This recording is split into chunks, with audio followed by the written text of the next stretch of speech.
Hi there and welcome back to the channel. Today I'm in a rather special car.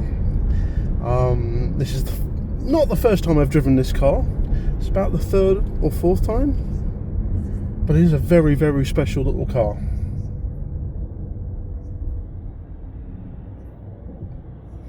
It's the Renault 5 EV.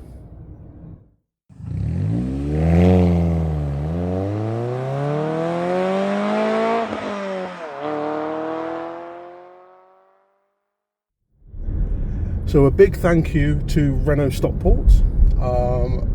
They let me borrow this car and actually do a little bit of a test drive with it. Full disclosure, I have bought one. Mine's on order. My other half, my partner, has got their one arriving in a few weeks' time. So when I saw this car come up on the news that they were bringing it back, my heart was leaping. I'm a big Renault nut. I love Renaults, I love VWs. And the thought of having a Renault 5 again was just awesome. I've had many of them. I've had many Renaults. Renault 5, Renault 9, Renault 11, Renault 19, Renault Clio Williams. Yeah, I've had quite a bit of Renault action here, and this little 5 really does not disappoint. Now, I'm taking this to my house and I'm going to do a little bit of a review as best as I can. I am an amateur. I am not a professional car reviewer. This is just me on my channel, on the Twingo channel, trying this car out and comparing it to Twiglet, the Mark 1 Twingo, the Twingo GT and the Renault Sport Twingo. God, this car is good. This car is so lovely. The amount of people looking at this car is amazing. It just sets the world alight. It really does. Everybody's looking. It's just such an eye-catching little car. Now, why has Renault been able to capture this market? I think a lot of it is down to just sheer gorgeous French design. It really is just a lovely piece of French design. It always was. The Renault 5 was always a fantastic piece of design, and they've captured the essence of this car. And trust me, I know I've had many of them. Now, I have ordered one, and I've ordered the Renault 5 EV Roland Garros in matte grey, so it's the top spec one. My partner's ordered I think it's the Techno in green, which is the same as this car. And his one turns up in literally 2 weeks' time. And I'm on the insurance. I'm gonna love that thing. But yeah, this is the first time I've actually thought about an EV. To me, EVs were appliances. The designs were all focused on the technology, and that's the one thing I think about this car. It doesn't focus on the technology. In some ways, it's like the Honda E, a more grown-up version of the Honda E, which I thought was a great design, but oh my god, the battery. The battery was absolutely terrible. It's just totally useless. Somebody just passed staring at this car. It's brilliant.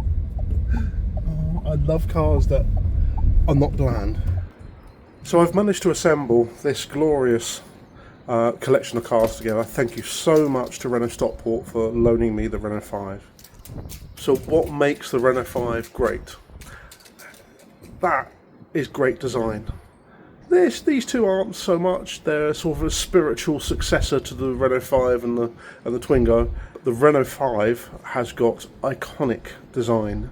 The original one was first produced in 1972, and then the Mark II, the sort of second generation of the Renault 5, came out in 1984, 85, something like that. And the Renault 5 EV has just set the world alight. Everybody is after one. Everyone is talking about them. It doesn't focus on the tech as being the driver for discussion. It's just how it makes you feel. and you look at it and think, wow, let's go and have a look and see what makes it tick. So here we have it, the new Renault 5, and immediately it looks like the original. It looks like a combination of the original Renault 5 from the 70s and also the 5 from the 80s. It's just an amazing piece of design. It's very simplistic in some respects. It's not too fussy. Many car designs have become a little bit too fussy, light bars everywhere and God knows what else, and this doesn't. The fog lights down here are reminiscent of some of their prototypes, the Twingo, high-speed Twingo prototype. And the colour schemes, oh wow, the colour schemes absolutely pop. This particular one is the green with the metallic fleck in the actual paint. Let's see whether we can actually see it. It just absolutely screams at you. And there we go, you can see the metallic fleck in the paint, and it's absolutely glorious. They did the Renault 5 in all these muted colours, greens, browns, blues. My very first car ever, I was 11 years old and I bought a Renault 5, 1975 Renault 5 for very little money, and my parents went nuts. And I sat in it and I actually would listen to the radio. I couldn't drive it. So this particular car is a dealer demonstrator, and it's got the 5 logos on that, and the Renault E-Tech electric there. The stickers here, down here, are actually part of the actual build itself, so they come with the car. It's got the iconic headlights, the way the shape of the headlights is from the original Renault 5. It just screams Renault 5 to me. I absolutely love the fact they've gone back to the original logo, the Renault 5 logo from the 70s. If you actually have a look at the logo on that version of the logo, it's great, it's lovely, but it doesn't evoke emotions. It was a great change, and it did its purpose through the 90s and 2000 and 2010s, but for the 2020s, that has become iconic, that logo. It's just an absolute design fest. So it's a pretty nice design. Going round it, it's a 5-door hatch with absolutely bags of character. If we come to the back here, and you actually see the back of it, if you saw a Renault 5 and then you see this, you'd see the lineage with the classic lights, and oh yeah, it's detecting that I'm near close by. The classic rear light cluster, that is so iconic. Other cars have emulated this. I think some Volvos had it as well, but it started with the original Renault 5 and expanded with this the Super 5 second generation. It's got a fairly wide rear. It looks wide, but actually it's in proportion with the car. You've got this lovely plastic trim across here, which looks like carbon. It's not, but it's got that feel of it. And you've got a lovely Renault design here, right in the centre. They often used to put the Renault over here and then put the 5 or the model number over here, but that works. And this 5 is just lovely. I think it's plastic, but actually it looks quite brushed, like brushed aluminium. And you've also got these little flourishes of these, look like the air intakes for the Renault 5 Turbo from the early 80s. So it's taken design elements of all the different Renault 5s. Oh yeah, I've just moved away. It's taken the design elements of all of the generations of 5 they had, and you can see it again. The haunches on the back here are wider, and it definitely looks like a premium car design. It's not something cheap and cheerful. When you actually get inside, the quality of the feel of the materials, considering the price, is just absolutely amazing. How they're doing it, I don't know. And then we got some gorgeous design on the wheels themselves. They haven't gone back to some of the 80s designs. I would have thought they would have actually gone back to, again, some of the designs on that. But actually they suit the car. They really do suit the car. Let's have a look inside the interior and see what's going on in there.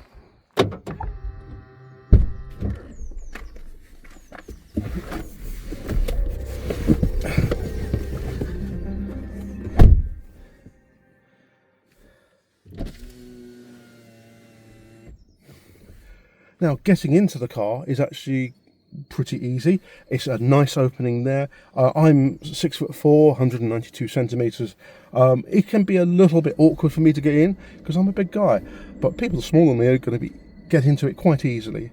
So the opening's not too short. Many 3-door cars like the Twingo are much wider, so it's very easy to get into.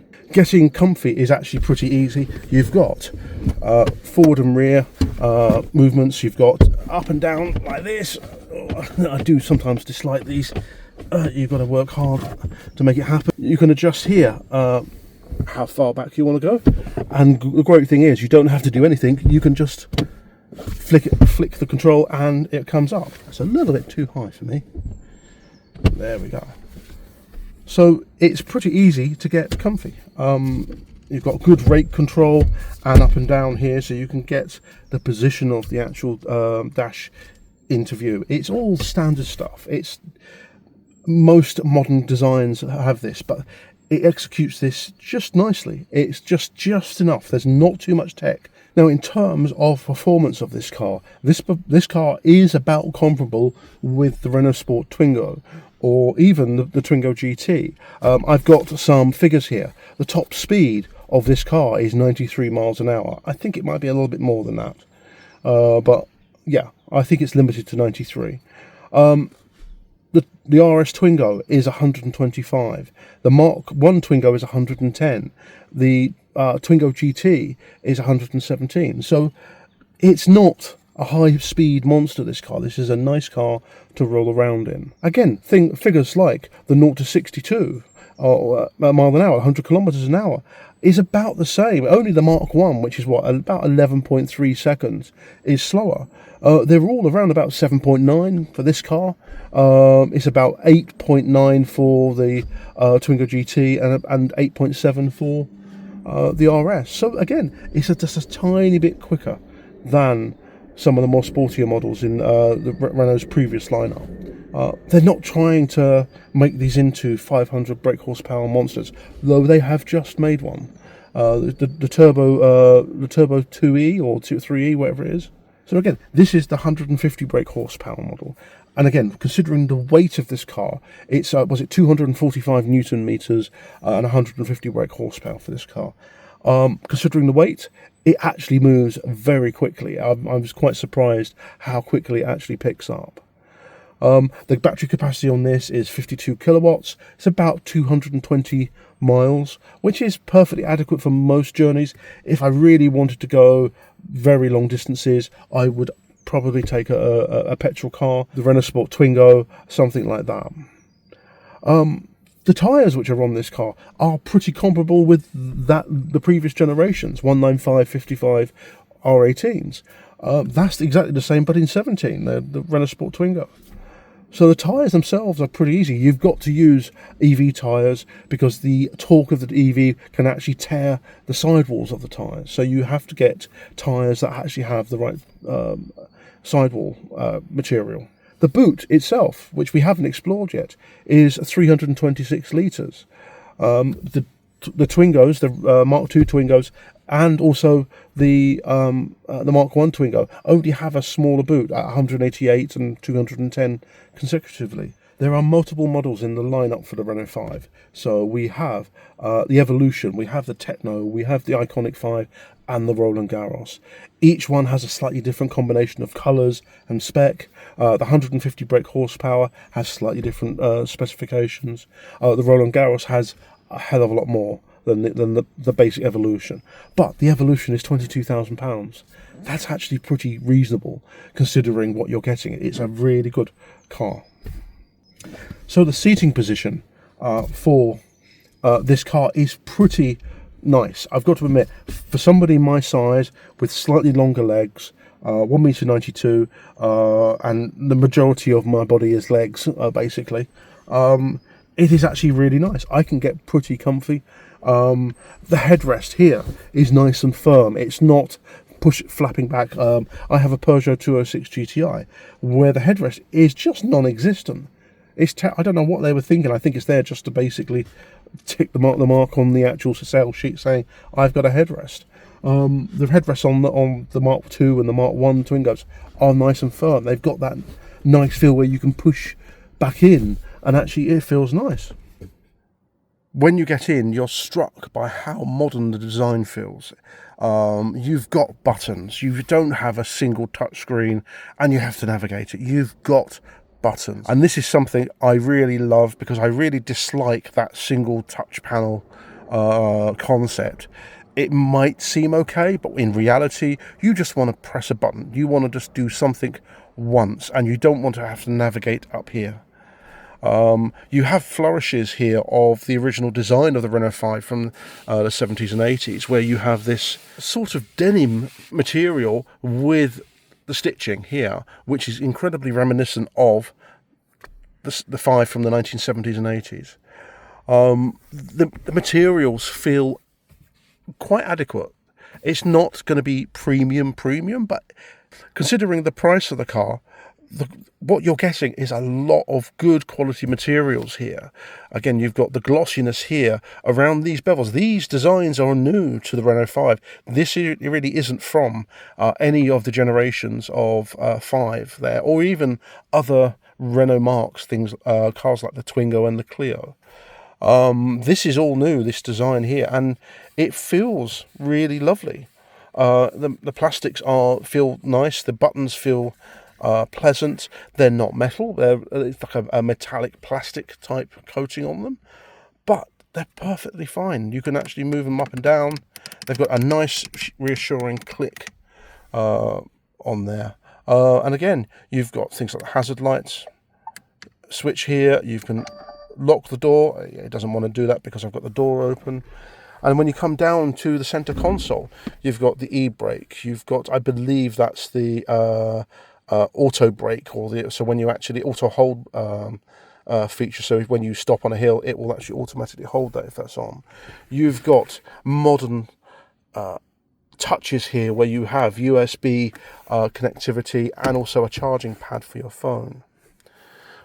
In the center here, you've got some storage. It's not a huge amount of storage, but it's not bad. And again, all the edges all feel nice. There's no sharp edges here at all. And what you can also do with this is you can actually pull out and create a larger storage. You can put your key down there. There's a little symbol down there about putting your key there. So let's power up. Let's put my foot on the brake. And here we go. So we have two panels here, one for driving, one for your infotainment. It's pretty easy to use. You've got things like access to radio and audio sources. You've got calls and Bluetooth access to your phone and to actually make calls. You've got Apple CarPlay, Android Auto, the Play Store, so you can connect this up and add more apps when you want to. You've got a Google Assistant, so you can actually then talk to the car. And we've also got Google Maps, which is by default on there. And Google Maps is by far the better navigation system. And trust me, on my BMW motorcycle, that bloody navigator they supply with it is awful. So this is way, way, way better. We've then also got information about the car. So you've got the settings in. You can go through here and I've got connectivity, location, apps, date, time, different profiles. So as different people drive the car, you can have different profiles. Access to the system, it tells you about it. It's Android 12.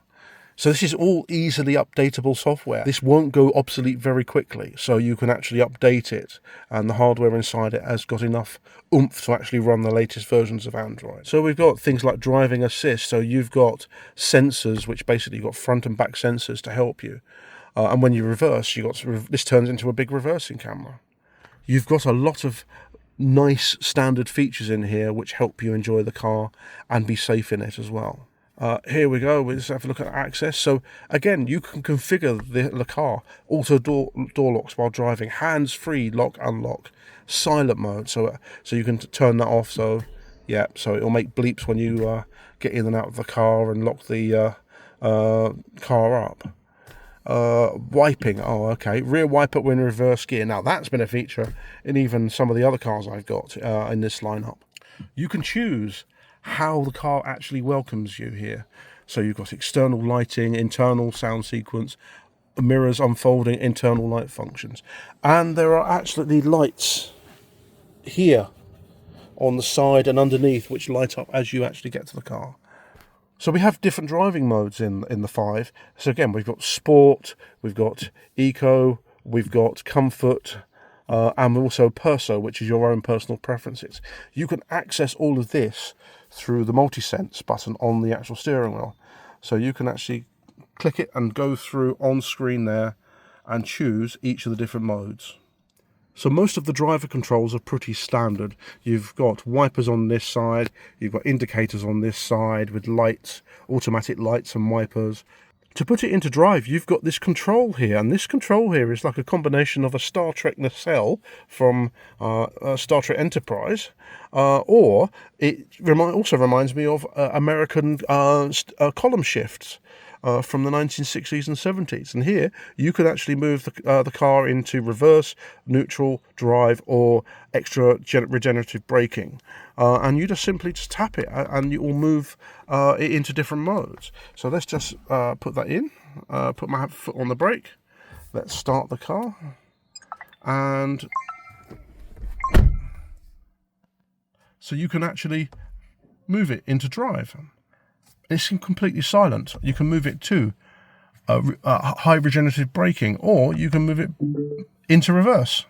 And when you move it into reverse, you get the camera, and it helps you reverse. And also, I believe some of the models also have a front camera as well. So on the steering wheel, you've got all of the standard controls here of setting cruise control here. You've got different features, things like the microphone for telephone, turning it on and off, making calls. You've got different, there we go, you've got different modes you can select on the second screen. So you can combine the speed and the navigation while still having all your features on there for changing the configuration of the car. We can cycle through, and you get again, I believe that is actually all to do with the lane assist. It's very, very intuitive. I've really got to say, it's a very intuitive setup. It belies its price. It feels more premium than it is. The steering wheel has adjustability for rake and also height position as well, and it's pretty easy to set up even one-handed. So on this side of the dash here, you've got multiple buttons here. Some are actually not in there, they're just blanks. But here you can adjust the height of the headlights. Here is the safety button. And so you can select what safety features you want to turn on and off. And you can press the button. So if I press the button now, and I press it again, it's now taken off things like ABS, traction control, and so forth. You can configure that inside the dash, which ones you want to actually turn on and off. So it's entirely up to you how you drive this car. So the boot has 326 litres of space in it, and it's a pretty good size. The only thing I would say is that this sill here is quite deep, so you've got to grab stuff from the floor and actually then lift it in. So this is quite a high sill area, but it's a good size. Underneath, I believe there's we've got some more storage, no spare, just simply stuff in there for getting you out of a minor crisis. The parcel shelf is pretty small, and it's this type of stuff where actually you can tell where Renault have actually saved money. This is relatively flimsy, and these cords here I think are not going to last long. Luckily though, you can actually replace them pretty easily, so I'm sure they'll have a nice sales kickback on actually getting these cords. This one here, you can actually tell, this here is going to fray at some point. So that's the type of thing they've actually then scrimped on. It's stuff where it just has to be there. It's just a parcel shelf. It doesn't have to be gold plated. So here we have a grab handle, so you can actually pull the tailgate down. And yes, it would have been nice to actually have an automatic tailgate, but actually in this price bracket, it doesn't matter. You can actually see some designs. The Renault, the Mark II Twingos actually have a very similar design language to the Renault 5 and the original Twingo. The little Mark I Twingo down there has got bulbous design on the rear lights, but these to me feel more like a Renault 5 design for those rear light clusters. So the rear is actually one of its failings in my eyes. Now I've got the seat in my position for driving, and oh my god, that is less than the width of a hand. I couldn't even get my legs in there. One lovely design idea I love is this little tag. 1972, 1980, 84 and 2024. So all of the different phases of the Renault 5. I think that's a glorious little design, which most of the time you won't see. But actually, that just shows care. That just shows actually people who designed this car really, really loved it. The seating is pretty high. Let me get in the other side and we'll actually see.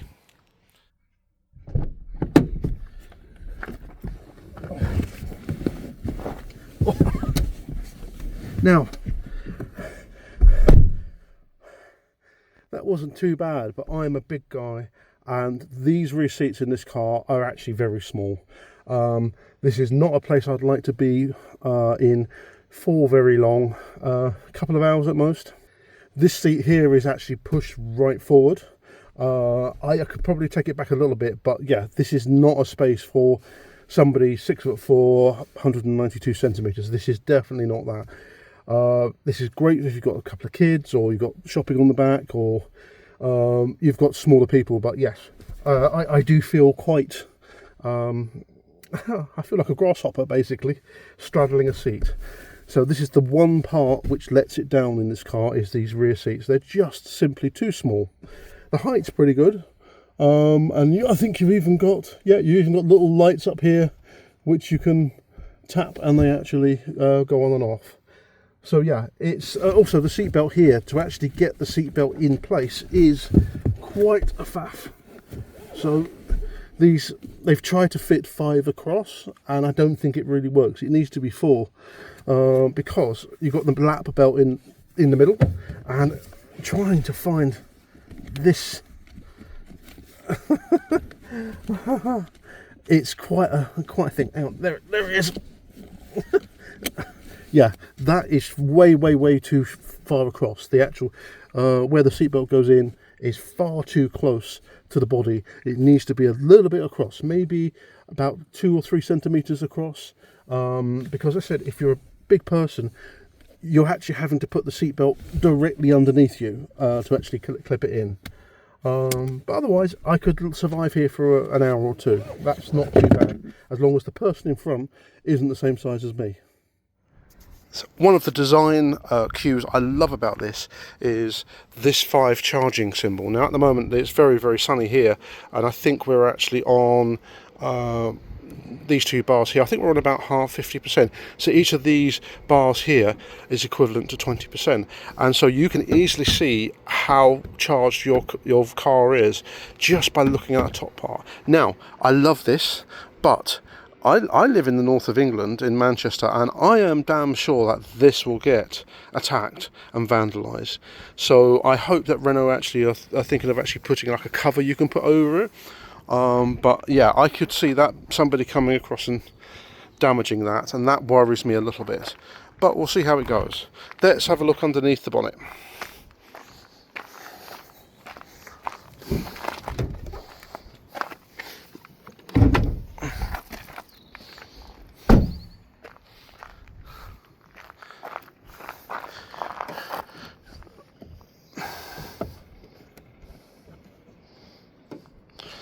Now, This is a very, very heavy bonnet. Let me just put the, well, I can't even find out where the thing is. There it is. Yeah, let's put that up in place and we'll have a look inside. So this is the, well, it's not exactly going to be greasy bits, but this is the motor here, and the inverter and various other bits and pieces here. It's just a complete whole load of cables and stuff like that. The high voltage cables here. You only have a relatively small service battery here. That's basically to power the electronics. There's no starter motor here, so it just kicks off. You've got various pumps and coolants which you actually have to maintain and look after. I could see somebody putting an ICE engine into this. This engine bay is absolutely huge, so I could see somebody doing that. Would it ruin it? I doubt it, but if somebody decides to put in a high powered ICE engine into this, and that could be a very interesting proposition. But otherwise it's pretty easy. You can actually see there's plenty of room in this engine bay. Things like this, that worries me a little bit. You've got things like connectors which are very close to the elements here, and in fact yeah, it basically water can get down into that, so I would worry about things like that. I think that should have some sort of cover over it. Yeah, and again down here you can see there's plenty of space behind here, and the actual metal is relatively thin. They've tried to keep the car as light as possible, even though the batteries are actually make up the majority of the weight. The headlights are pretty funky, and then by the looks of it, I think you might be able to also turn these into left-hand and right-hand drive, possibly from the actual dash itself, which is very, very useful. So yeah, it's an electric car. It's not exactly going to excite the petrol heads mentality here, but it looks perfectly acceptable. Maybe a nice cover over the top there, Renault 5 thing, but again, it adds to the cost, and the car is a very good value car. So maybe to put in a plastic over the top of the thing over that on a per car basis was too much. But it would have been nice to basically cover that and actually make that look really, really nice. But boy, is this bonnet absolutely a heavyweight. It is so heavy. I don't know why it's so heavy. So what's it like to drive? It's very pleasant. The steering is quite light. It's a little over light in my view. It would need a little bit more weighting up to be a real driver's car. Again, we're at relatively slow speeds. We're at 27-28 miles an hour here. The noise inside here is very minimal. It's no wind noise from the windows here. It's a pretty easy car to live with. The brakes are quite sharp. It takes a little while to get used to them, especially if you've come from a petrol engine car. These things really do stop the car very quickly, but you can modulate the brake pedal quite easily once you get used to that sudden sharpness. The regen on this in standard drive is pretty light actually. When you take your foot off the accelerator, yeah, it's regenning, but actually it's not actually interfering with your natural sort of coasting. When you put it into B mode, which is the full regen, yes, it will actually slow the car down very quickly, much more than you really anticipate, really. The seats are absolutely wonderful. They're really comfy. They hold you. They actually hold you right in on the sides here.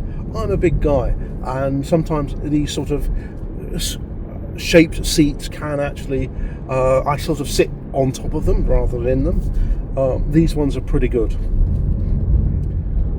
The one thing I will say about this car is that it's not a fire-breathing, very fast car, and it actually promotes you to drive quite calmly actually. I was expecting something with 150 brake horsepower to be a little bit more sort of aggressive, and yes, in sport mode you've got to keep it in sport mode for it to actually do anything of interest, so you know, actually to be peppy. In comfort mode it's a slouch. It just cruises. So round town in congested streets, you would put it in comfort and just enjoy it. If you want to go onto the country roads, you can put it in sport, and I think this chassis will be really good. Now, the tyres. I have actually pushed this car a little bit, and I've noticed that actually it's the tyre slip, the actual tyres buckling under the alloy wheels, actually cause a lot of the understeer and the way in which it feels. I'm personally going to change the tyres for something a little bit more aggressive. But you can definitely feel that the chassis is capable of much more than what the 150 brake horsepower engine will give. Now, the one thing I'm noticing is a little faint beep. You might hear it on the audio. This is a 30 mile an hour, but actually the car thinks it's 20, and it actually is prompting you as a little red symbol saying 20, and it's actually showing you, actually no, this is a 20. I think it's wrong. This is definitely a 30 mile an hour. But that's another nice little touch where actually it prompts you to drive at a safe speed. So we're at a set of traffic lights, and we're going to be entering onto the motorway. Let's see how this feels when you give it a little bit of beans, a little bit of throttle. Here we go. It picks up nicely. 30. That's there.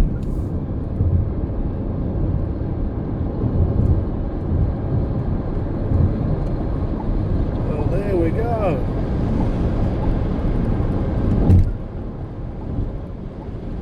Wow, that does move. Wow. That's pretty nippy, actually. That's a lot of fun. Yeah, I just overtook a motorcyclist. Yeah, this is a very competent car. The chassis is excellent. Let's just move out of their way. And yeah, it's a pretty easy drive. It's very smooth, pretty stable actually. I'm just literally driving in a straight line, and it's not weaving around. It doesn't feel like it wants to actually pull either way. Sometimes these can be a bit choppy. So we're in the inside lane here right now. We want to actually accelerate round something. If I just indicate and accelerate, yeah, we are quite happily cruising along at 72, 73 mile an hour. And we're overtaking a van there, and it's got plenty of pep at higher speeds.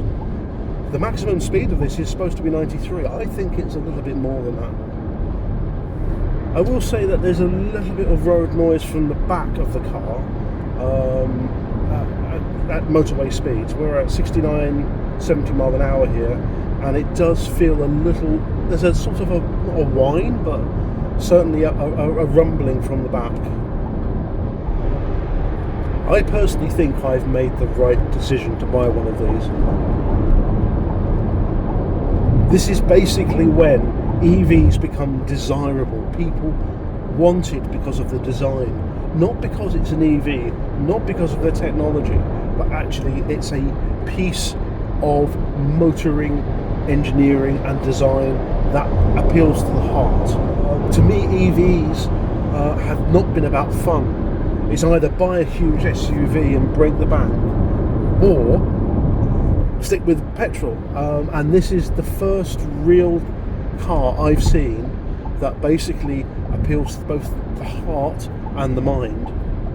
So it's not just about saving the planet, it's about actually enjoying saving the planet.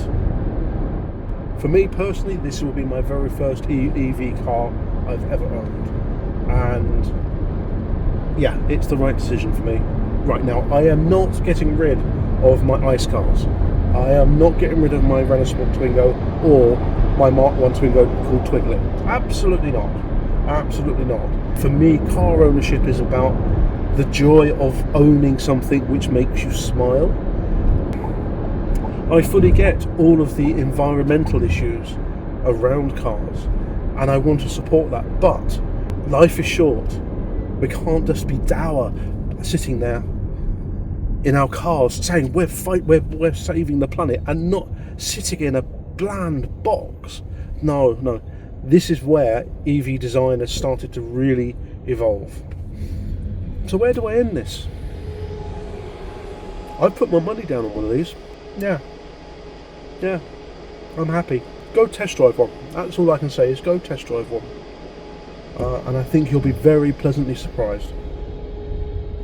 I think I might end up getting my one and sitting in it overnight and sleeping in it at the rate I'm going. It's brilliant. I love it. I don't want to return it. I don't want to return it at all. I have never felt this enthused since my Renault Sport Twingo Gordini back in 2011. I really don't want to give this car back, but I have to. Go try one, go buy one. That's all I will say.